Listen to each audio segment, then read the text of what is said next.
Hello, everyone, and welcome to Talk Together. Thank you for joining us for an evening of talking about Dungeons and Dragons and TTRPGs at large. I'm Natalie. I'll be your host for this evening, and I'll be chatting to the wonderful Evey, who you can see on my right-hand side. Hello, Evey. Hello. It's nice to be here again. Yes, welcome back. Welcome back. We're starting to cycle around some of the people we've already talked to, but you have new things to say, so come and tell them to us. I will be asking Evey some questions about her experiences playing TTRPGs. What questions, you may ask? Well, we are all dice goblins here, so we will roll that dice and let fate decide. That's your fault, actually, isn't it, that one?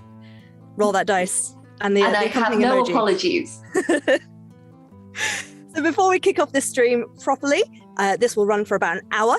We are delighted to be sponsored by Hero Forge, Ultra Pro, and Elderwood Academy, and supported by D&D Beyond, Warriors of Waterdeep, and Level Up Dice. Thank you to all of those wonderful sponsors and supporters. If you are a social media person, you can find us at Roll Together RPG across a multitude of platforms, including Patreon. And a massive thank you to our D20 Club on Patreon for supporting our work there. If you like background listening, our shows are available as podcasts. Just search for Roll Together RPG on your favorite podcasting app. You may be listening to us on a podcast already, in which case, hello, welcome. So that's the important stuff. Hello, Evey. How are you today? Yeah, I'm good, thanks. A little tired, but you know, that's just part of the course. I'm in my arcane robe today to kind of get in the mood. Much. It's got an alchemy circle on the back. Oh, that's pretty. It's pretty cool. It. So I'm in the mood to talk about dark fantasy. How are you? Excellent. Yeah, I'm good. Because of wibbly wobbly timey wimey. This is kind of quite early in the morning. Well, not very very early in the morning, but it's still I've not finished my cup of tea this morning yet. So yeah, we're still waking up, but it's fine. It's all going to be good. I'm not quite as dark and spooky as you, although I am slightly spooky. I have dancing skeletons on my jumper. That is cool, and it is the spooky season. It is the spookiest of seasons, and I like to fully embrace that as much as possible. Although not as much as you. Like, I have this thing about buying clothes where it's taken me a while to actually let myself do that. But I think if I'd had money when I was younger, I would have been full goth. So I'm always like, whenever people do embrace the full goth look, I'm always like, so yeah, I try and embody it when I can, but it's hard. Sometimes I'll see a brightly coloured top and I'll be like, that's cute, but does this fit with my Ouija board earrings? And the answer is always yes. They go with anything. So. Absolutely, embrace all looks. Yeah, why not? Because don't restrict yourself in that way. So regular Roll Together watchers will recognize you from Into the Wastelands, the Eternal Army, which is currently running in our Monday slot. But to catch everyone else up, could you please remind us a little bit of who you are, what you do, and what other characters have you played in our streams to jog people's memories? Sure. My name is Evey, and I am a human person. Who am I? That's just me. And I've been playing... It's just getting existential in here. Are you Jean Valjean? Well, I don't have a number, so... Okay, right. Yet. Anyway. I've been playing with Roll Together for a little bit. I also work on Infinite Deer, a Dungeons & Dragons podcast, which is just a podcast, which is more comedy improv plus D&D. And I've been playing with Roll Together for nearly a year, actually. So since before Christmas last year, when I played some of my memorable characters that you may recognize, you may have seen me from, Trey, Ning Dummy, Silva, Maladata, and most recently, Malice, Basile in Into the Wastelands. These are all very iconic characters. And also your little old lady halfling with the needles. Oh, yeah. Mabel? No, that's not her name.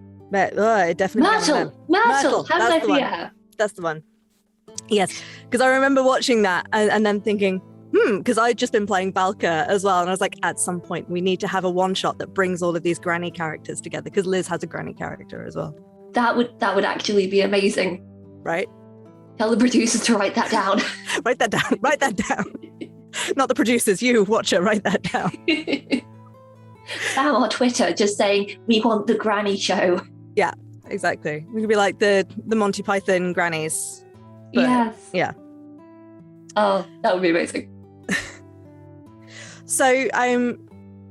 So we've just seen you starting to play as Malice, and then we had you on Talk Together pretty recently, didn't we, with the rest of the Eternal Army cast. So you did answer some questions there, but that was before you'd started playing Malice. So I will roll a dice soon, I promise. But I wanted to ask if, I know we've only seen Malice for 2 episodes so far, so it's still pretty early days. But is there anything that has come out through the episode, through the role playing, that surprised you about him already? I would say, well, I don't settle on a personality too much before actually playing them, just because I like it to come out organically. And his voice is way more annoying than I thought it was going to be. And he's very, very impressionable. And I find that quite endearing, and it's quite cute to play. And I feel like he's going to grow a lot throughout the campaign. That's what we like to see, character growth. And he's just been bestowed. I mean, you might have, timey-wimey, you might have recorded beyond this, but as far as we know, you've just received a heckin' cool axe, right? Oh yeah. That's exciting. Which is very cool, and I think I promised some guy to honour his grandmother's memory by being true of heart or something like that. Oh. And that is daunting to Malice, who is not true of heart. But maybe we'll be. Maybe through an arc of 12 episodes, we will see the fluffy, the true hero side of Malice. Yeah, go this full journey from evil minion to hero wielding an axe. It's a classic trope. Yeah, many classics have tried to do this before, but never in this grandeur. I don't know what I'm saying anymore. It's early. It continues to be early. Okay, well, I'm gonna roll a dice, and I'm sticking to saying dice, even though it's grammatically incorrect. But that's how we roll. So it would actually be roll that die. It would, but it would. Does that sound as good? No, it does not. Exactly. Okay, I will shut up. I'll let you roll that dice. Although you are the progenitor of that catchphrase, so I guess we could give you some leeway. Okay, so the issue here is, because we've had you on before and you and David rattled through a load of questions, I've just rolled 2 numbers that we've already answered. Oh, there we go. That's a new number. No, not at all. There we go. So that is a number 3, which means I ask you, what is your favourite character class? My favourite character class? Oh, I feel like I've gone kind of 180, because when I first started playing, I was very, very into spellcasters, and now I've been playing more martial characters recently. Mm-hmm. But I think my favourite class is Druid. Because I just think they're really versatile. Mm-hmm. And there's lots of room for character variety. I just think that they can be really silly, but they can also be really epic. In equal measure, which is something I look for in any character. Yes, exactly. So you've not played a druid on Roll Together streams? I don't think so. No. So do you have, presumably you have a druid character that you have played before in a home game. Could you tell us a little bit about them? Yeah. So my druid character that I played, it's not relatively recently anymore. Time is weird. Was, I can't even remember, I think her name was Abyss, but she was what kind of druid was she? I don't remember. Basically, no, Philippa, that was her name. And she was a druid in a massive cityscape. And she was one of, basically, all of the nature around had gone. So she was part of like a clan of, or family of druids that was kind of like just passing it down through generations without much nature around. And I really just kind of enjoyed that as a topic. And in the campaign, I ended up taming a mimic, and then I had that as a pet, and it was the best thing. Oh, love that. That's really interesting, having that a druid who theoretically knows about nature but has not had a chance to experience much of it themselves. Yeah, I find it quite interesting just how that manifests, because everything would come out just slightly wrong, like how she thinks it should be, but it's a little bit warped. Yeah. And did she have a big like moment where she ended up in a forest and she was like, ah? Unfortunately, the pandemic hit, and we never found out, but maybe soon. Maybe at some point. I'd like to think with games like that, like they're never over. It's just you know, you can come back to them. Yeah, exactly. Yeah, that's cool. But you can't remember what subclass of druid Philippa was? I cannot remember. I'm really keen to play a druid of spores at some point, though. I have just started a campaign with my brothers and sister where I'm playing a spores druid, but we started level 1, so I'm not actually got to play with any of the spores stuff yet. But I've already set it up with her being just this. I mean, she's very sweet, but also just a bit gross. So it's mostly been casting infestation on people that are mean to her. Nice. I absolutely love the idea of kind of like the most necromancy a druid can get, of like the undead and the dead are part of nature as well. So embrace it. Yeah. I recently got an external source book that I got from a Kickstarter of like evil classes and settings and items and really cool things that I'm going to be running a campaign for. But it's got the Druid of Bones in there, Ooh. which is pretty cool. How does that work? I can't remember. I just remember the title and be like, yes, that sounds like my cup of tea. That's cool. That does seem to be a running theme with you and your characters, right? It's taking the dark and the oh no, I've been seen, the dark and the gothic and the spoopy and making them fluffy and fun. I don't like this post, I'm in it. Yeah, I didn't even know that was like I don't have any self-awareness, so I didn't even realize that was a thing until Malice, and I was like, okay, oh, I've done it again. There's a pattern here, maybe I need to be a little less predictable. I've said this to not on stream, but I have come to a realization that of the 3 characters that I've played for Roll Together, they've all been tanks with strong moral values and very low self-esteem. So the next character I play needs to be very, very different, I think. Maybe we need to swap tropes. Maybe we'll try that the next time. Right, I am gonna roll a dice again. Right, yeah. I'm gonna cross out that one, so I remember that I've crossed it out, because list making and box ticking pleases me. Okay, let's roll that dice. That is a number 7, which is also a new question. Exciting times. Is there a moment in a TTRPG that impacted your life out of game? Is there a moment that's impacted my life out of game? Only in so much as relationships breaking down. Oh no! I've had a lot of negative games that have caused, like, there's some people that I've played with that I do not speak to anymore. Oh no! It's something that happens sometimes if you don't share the same kind of ideals and you're not all in the same mood.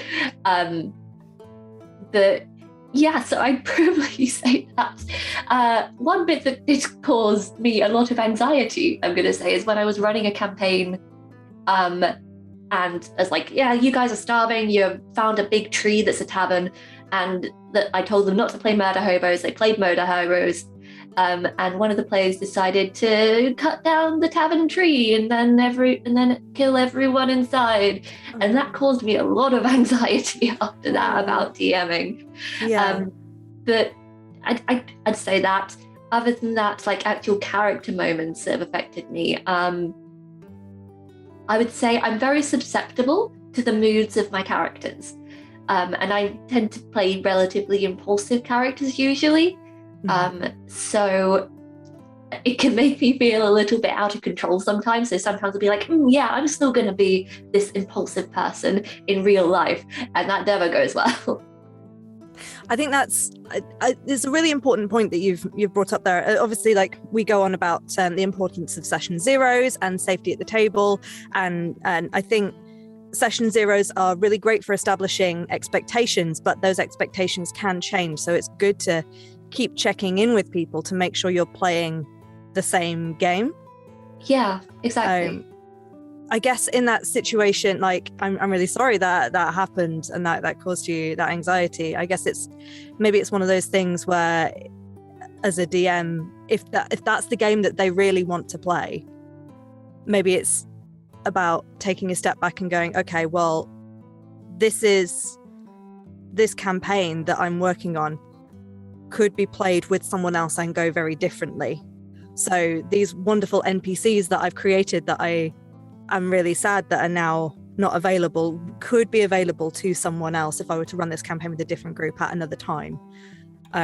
Or finding ways to step away emotionally. I think I know what you mean about I call it emotional inertia. And I think this is something that everyone is susceptible to experiencing, but as an actor myself, like, I'm so used to diving headfirst into an emotion.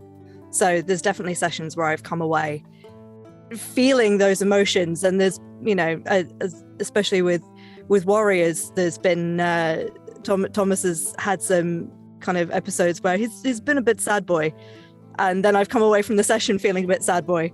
But it's about recognizing that is a thing and that is why, right? Rather than, so you've recognized, yes, okay, I feel anxiety or I feel out of control, but you've connected it to, well, I played that game where I was playing that character and I have that emotional inertia from that. So recognizing the connection there is the step to dissociating from that emotion and stepping out of it and putting it to one side.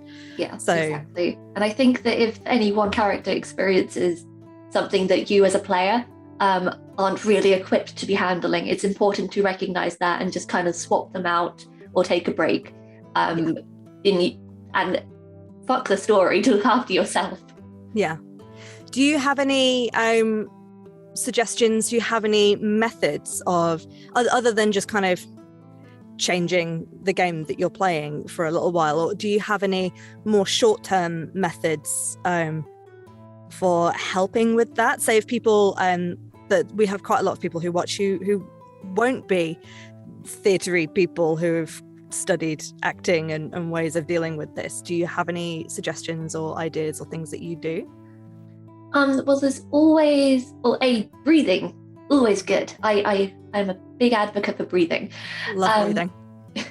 Couldn't live without it. I'd say in terms of the short term, it would be, okay, so this thing is happening. Let's focus on something slightly different within the situation to kind of play upon. For example, if there's a big moment happening between characters, maybe say, you know what, my character is going to suddenly just be obsessed with wigs or something like that. Just force a character beat to just kind of change the tone slightly if you need to, but honestly, it's just keep the dialogue open between you, the other players, and the DM. And if you're feeling a bit overwhelmed, say something. Don't just kind of sit there and let it spiral, because nothing good will ever come of that. Yeah, I think that's great advice. Yeah.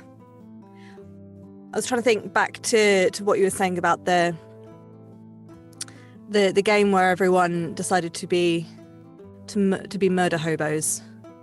I would like to point out that I still play with them and I love them very much. It's just on this one occasion it just clashed and it was very anxiety inducing. Yeah, I think that is the thing, is that I guess, remembering we are all adults and it's possible to have disagreements and arguments and emotional times, but still be good friends and see the best in people And And you need to have that divide between what happens in character and your relationships with the actual players that you're playing with as well. Because I've had it before when there's been altercations between characters, and we have a safety mechanic at Roll Together, so we do check in. But you need to bring that in home games as well and make sure everything is fine, no one's being uncomfortable, don't think that you hate them. It's just a character thing, and if it is causing issues, you need to dial it back. It's just about being communicative and receptive, really. Yeah, absolutely. I think people's levels of role play will differ as well, in terms of some people will be comfortable going in, like I am one of these people, will be comfortable completely diving in and being like properly in character, being like, no, fuck you. And then some people will be much more hesitant to go that far and will just be like, my character doesn't like this character very much. So again, it's about finding that balance and kind of acknowledging that if you are going to be like that, then just make sure that the other people know that it's just a character. Yeah, exactly. So another part of that is listening is very important. It can be very tempting to kind of get caught up in what my character is doing and what I'm going to do next. But it's always important to really listen to the kind of language other players are using, like if they're referring to characters in third person, if they're a little bit trepidatious, if they're being a little bit quiet, and just kind of make sure that everyone is having fun, because that's what makes the game. Yeah, exactly. I think, because obviously D&D started as mechanics and dice rolling and stats and would smash the monster, but I think obviously there was like in the early days there was all the panic about it being a corrupting influence on people, but really it would have been healthier to kind of acknowledge it earlier, that the power that role playing on that level can have, and it's a wonderful tool for exploring and experiencing and having these vicarious experiences with friends that you wouldn't get to do in real life, but also figuring out emotions and figuring out some of the darker stuff. But there's perhaps not been enough historical emphasis on the psychology of it, and where this can be quite dangerous to do if you're not careful with it, or if you're not doing it in a respectful and thoughtful way. But that's really good advice. Thank you. Thank you. I'm going to roll the dice again, and let's hopefully find something a little lighter to talk about. Just a little. What was that? Oh, that was not a lighter topic. That is a natural 20. Which character was the hardest to say goodbye to? Ooh, hardest to say goodbye to. I don't like this question. We can. No, I'm kidding. Okay. I haven't actually had many. Actually, I'm not sure if I have had this question before. You think you might have had this question? I think I might have, actually. Okay. Can or you am I remember just? Who you said? I had a character that was killed unfairly by a DM. Oh no! So they were very difficult to say goodbye to because it was not justified. Oh no! They laid a trap, basically. Like, I want to kill a player character today. Oh. I've never done that before, and it was very obvious that was what happened. And my character was the one to do it because I was Dexy, and just dangling over an edge, and then a big beastie just comes up and eats me like bait. And no saves, no nothing. I just died. Wow. And it was a character I had like a big long backstory for. And it was like 4 sessions in. It was really annoying. So that was difficult. Was this a DM that you were able to have a conversation with about it afterwards? No. Oh. This was someone who I found a little bit difficult to play with because I guess like our play styles were just so different. Yeah. He was very into rules. Yeah. And kind of the mechanics of things, and I was very into character and role play. And if something is silly and it's fun, maybe, just let the gnome have a great axe because it's cool. But so we don't actually play together anymore because our play styles are so wildly different, they just don't mesh. That's fair enough. But that suggests to me that is a character you've not had to say goodbye to, but could bring back again in another game. That is true. So maybe we will have Leaf ZomboCon in a future thing. Although they're another Shadow Monk. So we have had quite a few Shadow Monks recently. What can I say? Shadow Monks are just so fucking cool. That is a cool. Like, I've not had a chance to properly play, but I've made a Shadow Monk for a one shot that never quite got off the ground, and I was so excited to play her. But alas, it just seems a really, really strong subclass. Yeah, with lots of cool potential. Ninja, shadow hopping. It's just my jam. If I was a fantasy character, I would be all about the shadow magic. That's why I really liked the Shadow and Bone series, because there's like all the cool stuff. So I have not had a chance to watch it yet, but it is next on my list, like very next. The magic looks very cool. Nice. So what was it about Leaf? Did you say Leaf? Yeah.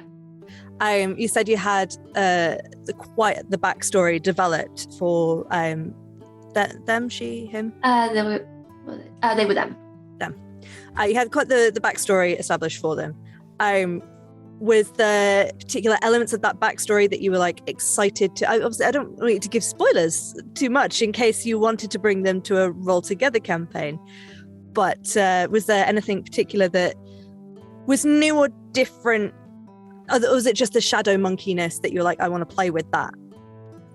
I really like the shadow monkiness, but I think it was also basically in this whole thing, we had a portal jumping ship and everyone had roles on the ship, like kind of Star Trek-esque, but D&D.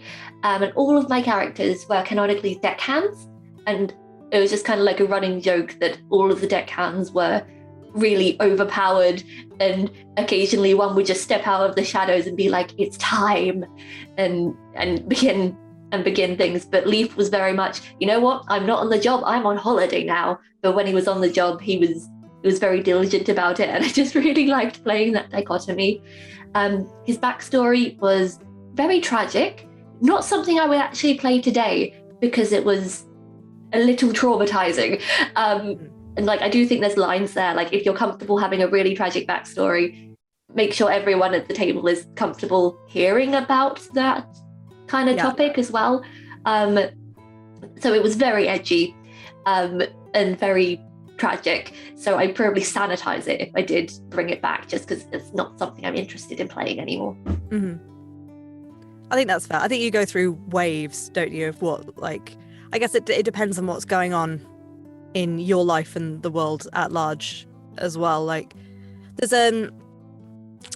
one of my teachers at drama school pointed out to me that the waves in trends of what's popular in popular culture can kind of be mapped in that in the 2000s we were having a big thing about zombies and infestation and that kind of thing. The financial market crash happened, and then we started to have a lot more narratives about superheroes because people wanted to fit that people were feeling helpless and wanted something inspiring and wanted to feel powerful and wanted something more exciting. And now we're tipping over. We've had so many superheroes, and there's a bit more anti-establishment kind of thoughts going on. I think we're starting to see more anti-heroes, or like with The Boys, like if superheroes were bad, and that kind of thing. But it can be the same on smaller scale in D&D as well, right? Like sometimes you really just want to get into that the dark backstory and you want to play that, but sometimes you just need to step back and have a character who is just joyful and has had a nice time. Yeah, I'm in a phase right now when I don't I don't want to touch a tragic backstory. I want to live in a fantasy world in which my life has been all sunshine and rainbows for the most part.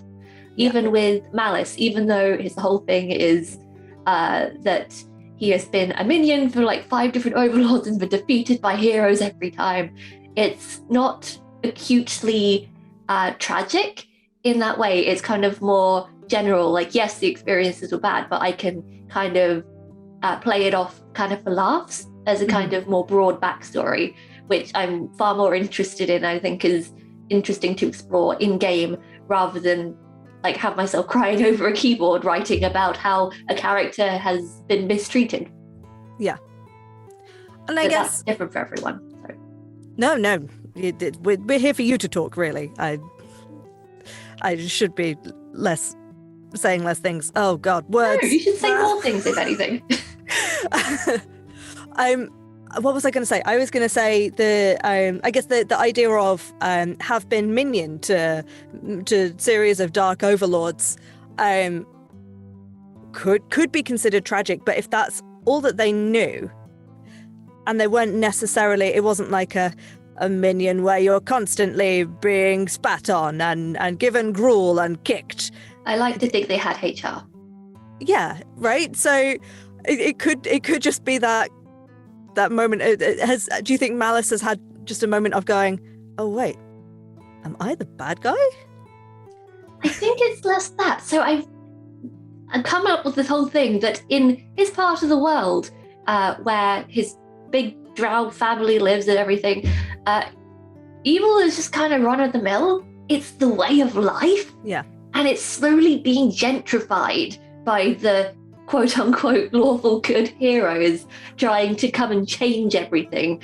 So the world is rapidly changing, and he's trying to acclimatize to that and kind of to just survive, really, and make his way in a hero's world. Yeah. And that just leaves you open to lots of fun and funny roleplay opportunities, which is exactly what you're going for. So that's awesome. Yeah, exactly. And I really like having a cousin in the party as well. Yeah, actually, let's talk about that a little bit more, because had you established that when you did your pre-show talk together? Had you thought about it? So I think that we did the pre-show talk together just after the session 0. And basically what transpired is we were all talking about who we were going to play and what our characters were. And me and Mike were like, oh, our characters are both drow or drow affiliated and from evil backgrounds. How about we're related? And then after the talk together, we kind of discussed that in more detail and what our family was like and our kind of connection. So it was established in vague terms and then solidified a little bit later. So is there more, again, I don't need to give spoilers, but is there like more to discover and uncover about their history and past? More for us to look forward to finding out?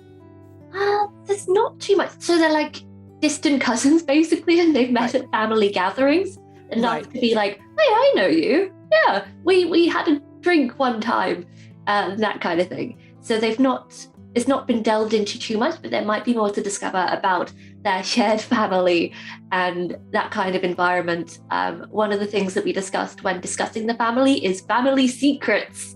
So maybe they will come to light. Exciting. Cool. Let's roll that dice. Yeah, roll that dice. Although we are running out of number. No, once again, I've rolled a number that we've not had. Excellent. This actually ties in back to some of the stuff we've already discussed. So you might not have much more to say on it, I guess, but worth asking. What do you like in a DM?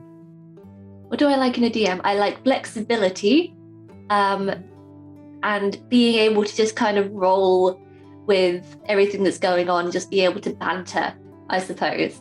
I'm really enjoying Niall's DMing at the moment because his voices are top notch. So good. So good. And he's so quick to be like, okay, yeah, this random thing, I'm just gonna roll with it and kind of build on it. It does a lot of yes-anding, which is, that's why I look for in a DM, yes-anding. Like, yeah, there's prep, you've got the thing prepared. So an aggressive fire alarm outside. Very aggressive. So yes, Sanding. Got everything prepared, but be willing to build on it and to embellish as your players come up with things as well. Yeah. I think that's something for me. I've not got a lot of experience in DMing, and I've not DM'd for D&D before, but the games that I have DM'd have been pre-written ones where they're a little bit more corridor based, but I've kind of written around and given the players more space to develop characters and stuff. But I think that's what intimidates me is I am quite like, I like to have everything written down and prepared, and if people go off the preparation, and I don't want to be the kind of person that's like, no, you must stick to what I have written, but also I guess improvising around that. I guess it's just one of those things where theoretically it should be, if you've prepared enough, then nothing will be a problem. Yeah, I'm a big fan of DMing dungeon crawls and like making one-page dungeons. I have a lot of fun with that, and I find that if you can cram all that in, then there's room to just kind of go with whatever happens. Yeah. So I like it being contained, so that I can have the freedom to go with it. But I'm going to be DMing my first long campaign soon, so we'll see how that pans out. Exciting. When it comes to the one-pager dungeon crawls, have you is the one that you've done recently that you could talk about a bit? Like, what kind of concepts did you throw in there? Yeah, so one I did relatively recently was the Lair of Kershi the Deathless, which was very based on kind of Russian fairy tales and Russian folklore. Nice. So it was all kind of based around that. Like I'm quite academic, so I did quite a bit of background reading to get inspiration. So it was all themed around Russian folklore. Like I had a Baba Yaga that I actually homebrewed, because this was before the actual things. There is one actually in the... Yes, and I homebrewed a little motar and pestle for transport, which Baba Yagas use. And now that's a thing in Tasha's Cauldron of Everything. Did you check your room for secret microphones and cameras? Did they? I didn't. Steal the I do have an Amazon Alexa, so it's tappable. Oh no. And I think I played that in like a gaming pub as well. So right. And there's eyes everywhere in those things. I feel like you should be speaking to some lawyers. Mm-hmm.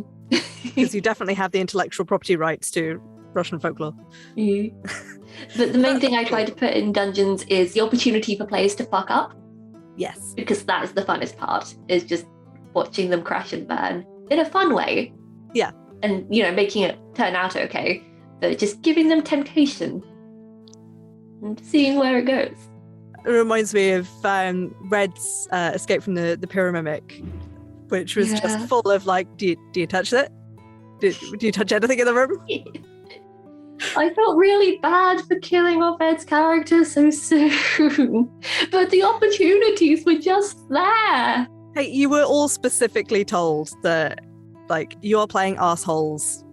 So I feel like for a one-shot like that, it's, it's much more likely, it's much more reasonable, it's, it's part of the fun to, we have these long campaigns where you're very attached to characters, but sometimes it is fun to play a one-shot where it could be that everyone dies. Yeah.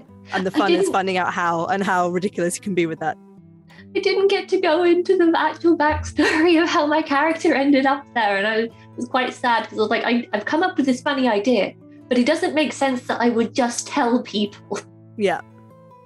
But the idea was that I took someone's place when they died in one of my stunt performances, and I think it was something like the stunt was I was jumping over some audience members on a Shetland pony, but the Shetland pony, and there was a hoop on fire, but the Shetland pony fell on this adventurer, and I just kind of stole their identity or something like that. And I loved that.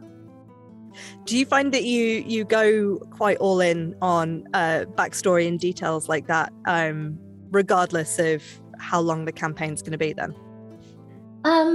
So I tend to just go with a character concept, and then I have, say, maybe 1-2 general events that's happened beforehand.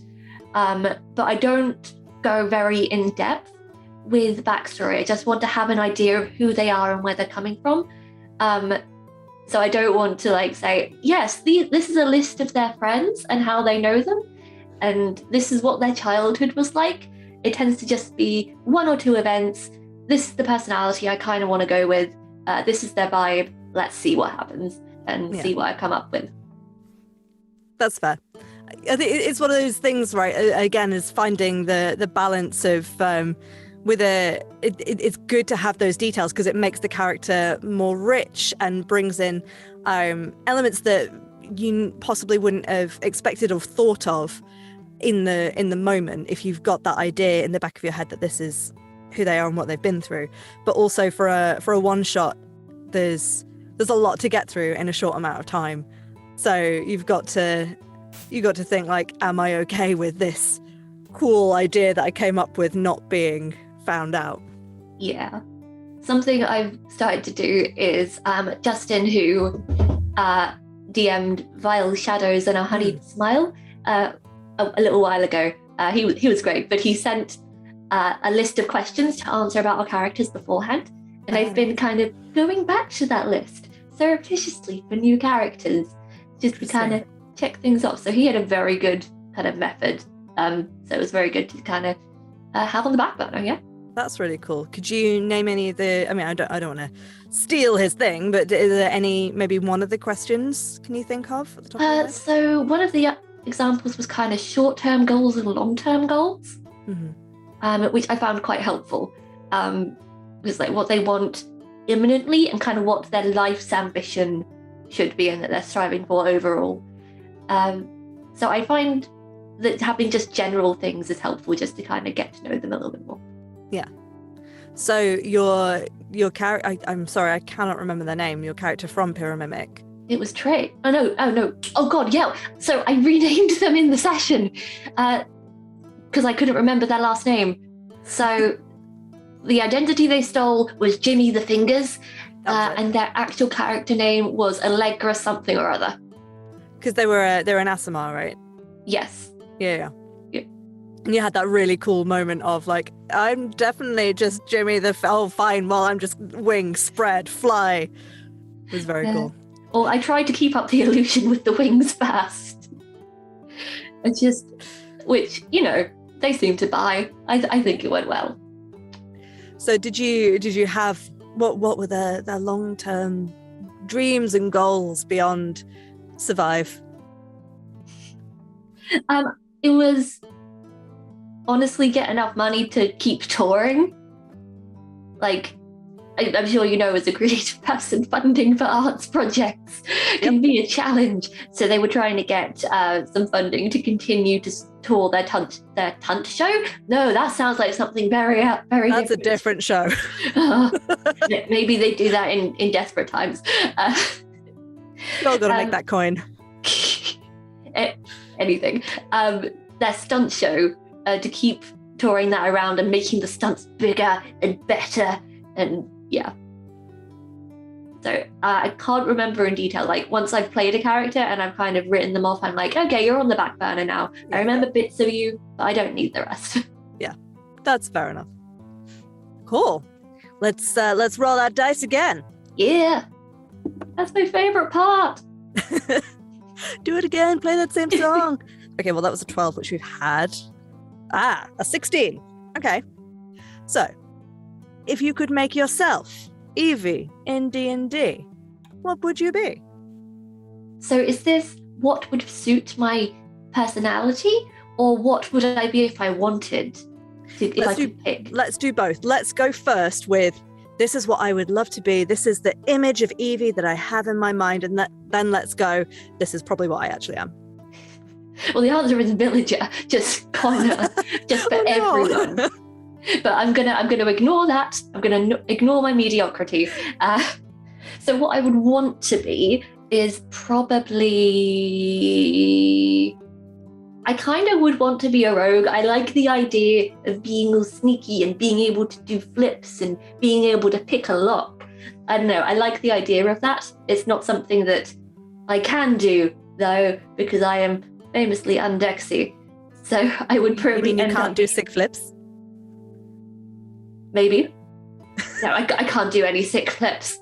Sad times. I wish I could do sick flips. Oh, Again. that's the dream. Maybe one day. Maybe we That's should. your long-term goal. That's my long-term goal. Do a sick flip. Just one. That's all you need to do to prove that you can. One.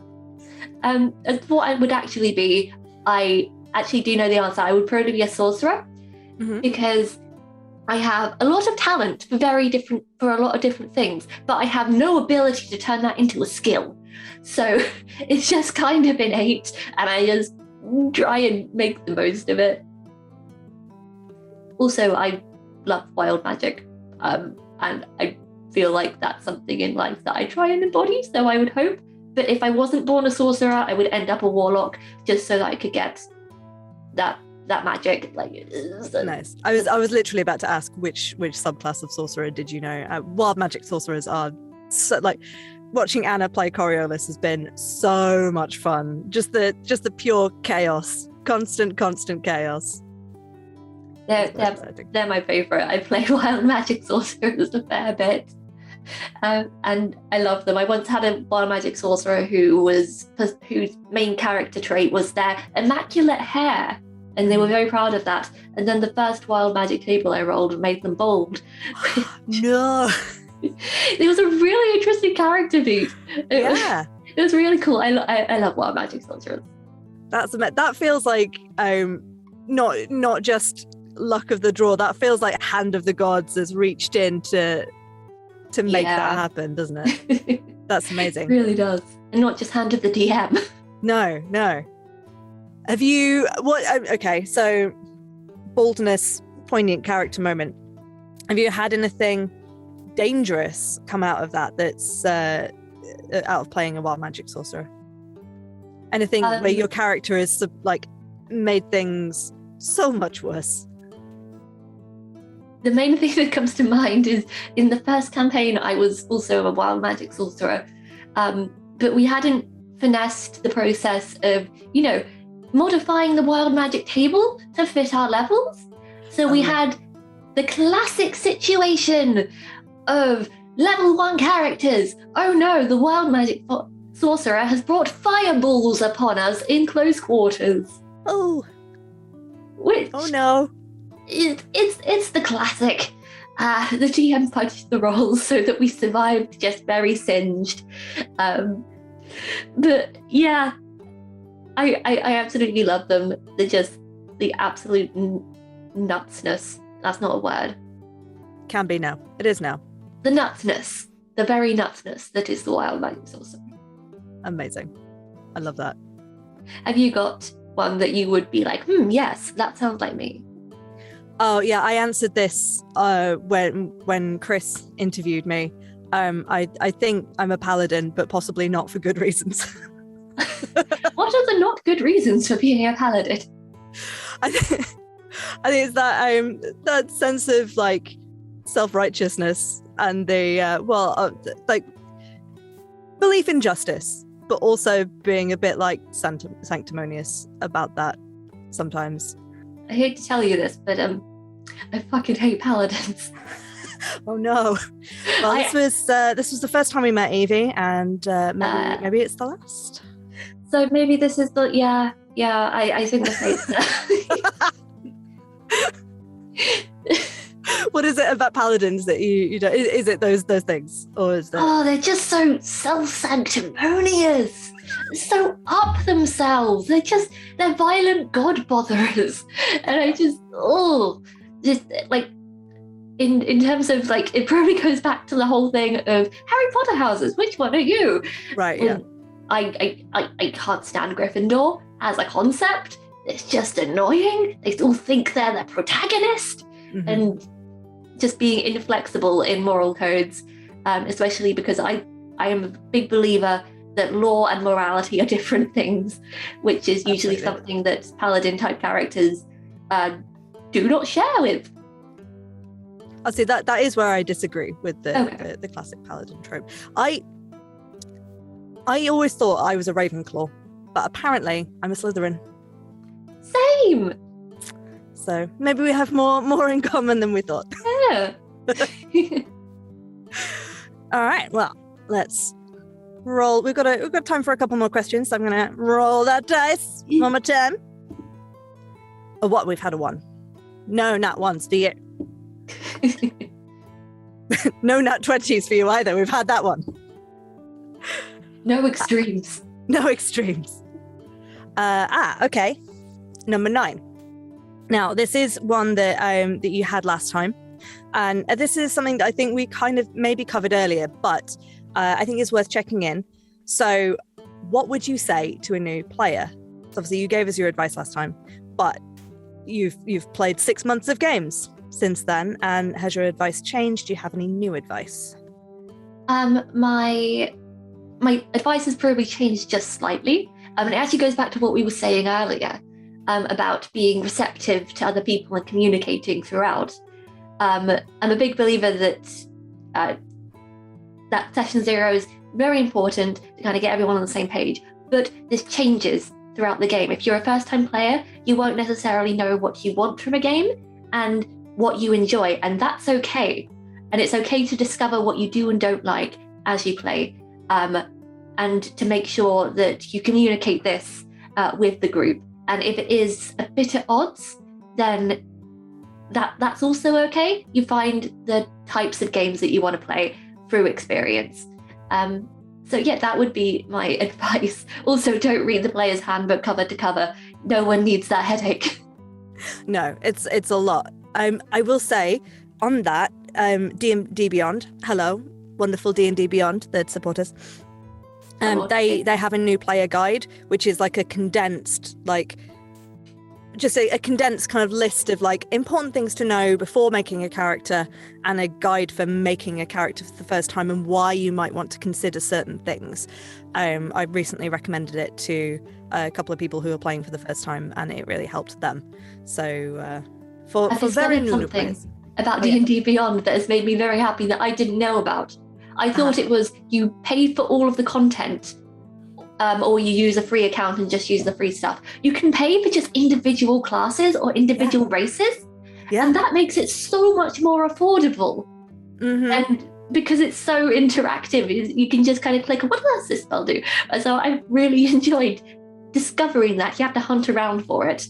But yeah, I'm just very happy that it's actually affordable.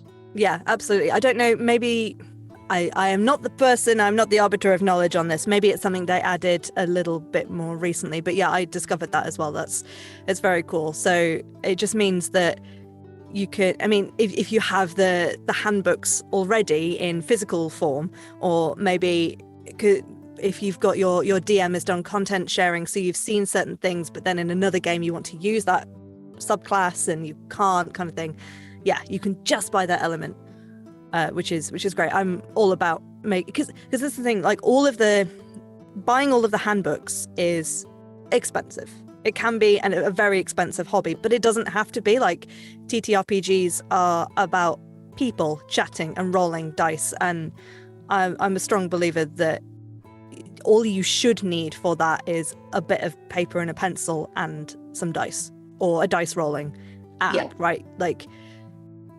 I think finances should not be a gate to block people off from enjoying this wonderful experience. So anything that can make it more financially accessible is brilliant. So yeah, exactly. Yay, D&D Beyond. I completely agree.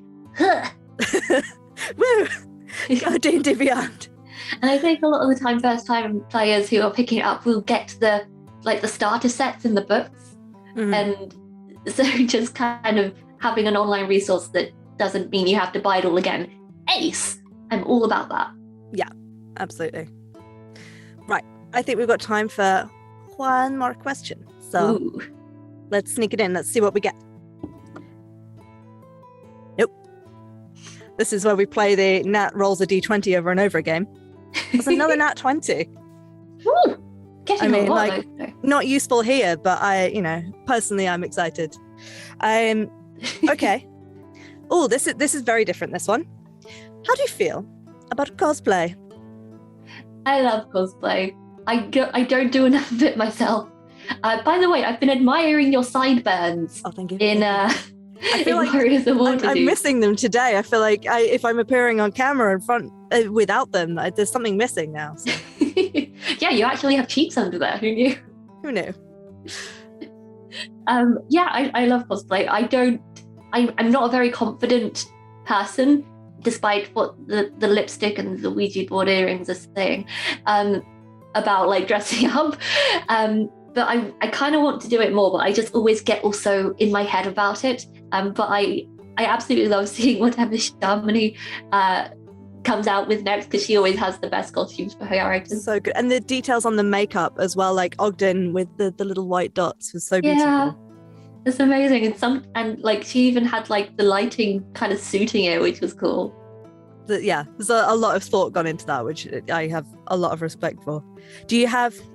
Okay, so you've not necessarily done like bits and pieces on stream, but talking cosplay as a wider thing, if you were to go to a convention or something and you were to cosplay as one of your characters, one, which do you think would be the easiest to cosplay, and two, who would you want to cosplay the most? If you like, money and time no object, and skill no object. Ooh.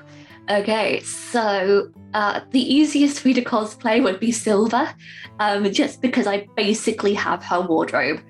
It wouldn't be too much of a stretch. My hair's already dark, my skin is pale as palsy, so I could do it now if I wanted. And I'd probably really want to cosplay Trey if money and time was no object, and I could be like a full-on Warforged shadow monk with like glistening multicolored bottles everywhere. I think that would be absolutely awesome. That would be so cool. I love the concept of cosplay, but it is always time and money that is a limiting factor. But I love it when people have the skill to pull it off well, but sometimes actually just more passion and creativity and enthusiasm can outshine a really well put together costume. It could be a well constructed costume is a fantastic thing to look at, but also a costume that's created with passion and enthusiasm and love for the character can be just as special and fantastic. So that's one of the things I love about going to conventions, is just cosplayer spotting. And it feels a bit weird and like voyeuristic, but also it's just nice to see people happy, you know? Yeah, I've done cosplay as like anime characters at conventions before, which has always been like a really good time, but so much time goes into it that I just don't have the energy to keep doing it. Which characters have you done? So my first one was Ace from One Piece, which I really enjoyed, despite the fact that it meant I was basically walking around Comic-Con in a bikini. Don't recommend, but anime is going to anime. Then I was a character from Tokyo Ghoul, and I've also been Marceline, the vampire queen from Adventure Time, which was nice because they had like loads of kids going Marceline, and it was really sweet. That sounds adorable. It was great. Have you done much? No, the one time I have cosplayed, I went as the TARDIS. I made myself... As the what, sorry? The TARDIS from Doctor Who. Don't pick a person, pick a spaceship. That's amazing. I made a little blue dress with like the waistband was black and it had the police public call box and it had all the panels on it, and then I made a little hat that was like the bit on top that flashes. So yeah, that was fun, but it was definitely I'm going with people who are cosplaying. I do not have time to make something fancy.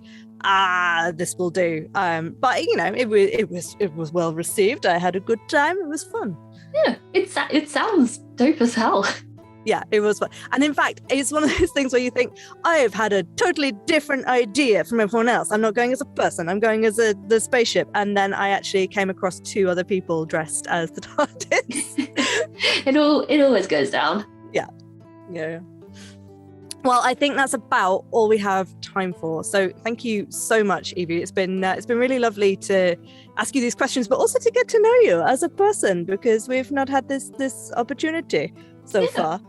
Same. It's been nice to meet you. Yeah. Before we go, do you have anything coming up that you would like to plug? Do you want to tell us about your podcast very quickly? Yeah. So as I mentioned at the beginning, I'm part of Infinite Deer, a Dungeons & Dragons podcast, which is available on all good podcasting apps. We stopped our season 3, part 1, about this time last year, but we may or may not be recording the second part of that soon. So there will be more of continuing adventures of amoral and slightly absurd adventuring parties that are probably the baddies. So it's fun. Check it out. Exciting. And do we have any teasers for episode 3 of Eternal Army that's coming up on Monday? This episode has everything you could possibly want. It has philosophy. Oh. It has veracity. And it has, what else does it fucking have? It has dope ass magic items. Ooh. Very exciting. Does it have sick flips? I don't think so. Oh, what a letdown. You know what? Next episode. We're recording the next one tonight. There's going to be 6 flips. Get on those sick flips. Anyway, thank you everyone for joining us and being part of the show. Hello, chat. Thank you for joining us.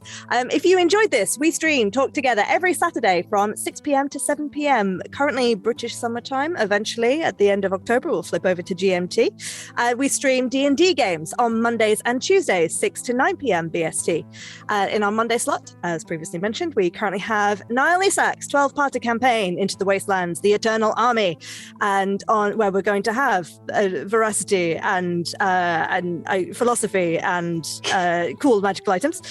On Tuesdays, we're currently streaming Warriors of Waterdeep, which I'm playing in, and we're about to be attacked by a dragon, and everything is fine. It's all fine.